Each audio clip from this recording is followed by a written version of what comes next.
যে তোফায়েল আহমেদরা আল্লামা দেলোয়ার হোসেন সাঈদীর জানাজা ঢাকায় হতে দেয়নি, সেই তোফায়েল আহমেদের জানাজায় কেউ বাধা দিচ্ছে না।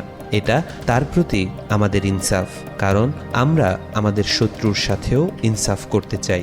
এমনটাই বলেছেন ঢাকা বিশ্ববিদ্যালয় কেন্দ্রীয় ছাত্র সংসদ ডাকসুর সমাজসেবা সম্পাদক এবি জুবায়ের।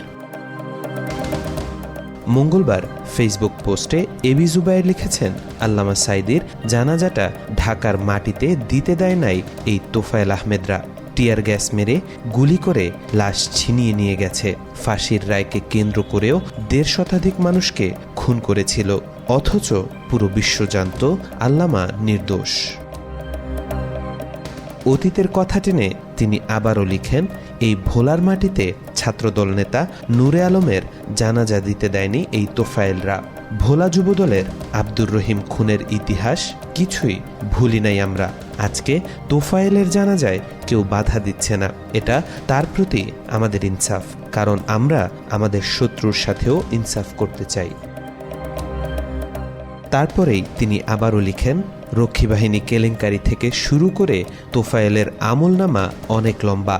চেতনার জোরে আজকে হয়তো অনেকেই আত্মপরিচয় ভুলে তাকে সেলিব্রেট করতেও পিছপা হচ্ছে না। সে যথার্থতা বিচারের দায়ভার যার যার বিবেকের, কিন্তু আল্লাহর আদালত বলতে একটা ব্যাপার আছে। আমরা বিশ্বাস করি আল্লাহ তাকে উত্তম প্রতিদানই দিবেন।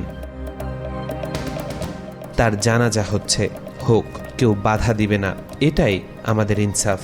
কিন্তু জানাজার নাম করে নিষিদ্ধ সংগঠনের কোনো তৎপরতা বরদাস্ত করা হবে না, কোনো উস্কানিমূলক কার্যক্রমকে ছাড় দেয়া হবে না। রাজনীতি হয় রাজনৈতিক দলের সাথে, কোনো গণহত্যাকারী জঙ্গি সংগঠনের সাথে না।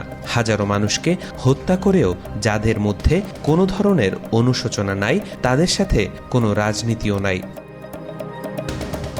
সবশেষে জুবায়ের লিখেন, ভোলা জেলা ছাত্রদল যুবদলকে বিশেষ ধন্যবাদ। জামায়াত এনসিপিকেও নিজ নিজ জায়গা থেকে ভূমিকা রাখতে হবে, কারণ দল যার যার লীগ প্রতিহত করার দায়িত্ব সবার। তাওফিকুল ইসলাম, আজকাল।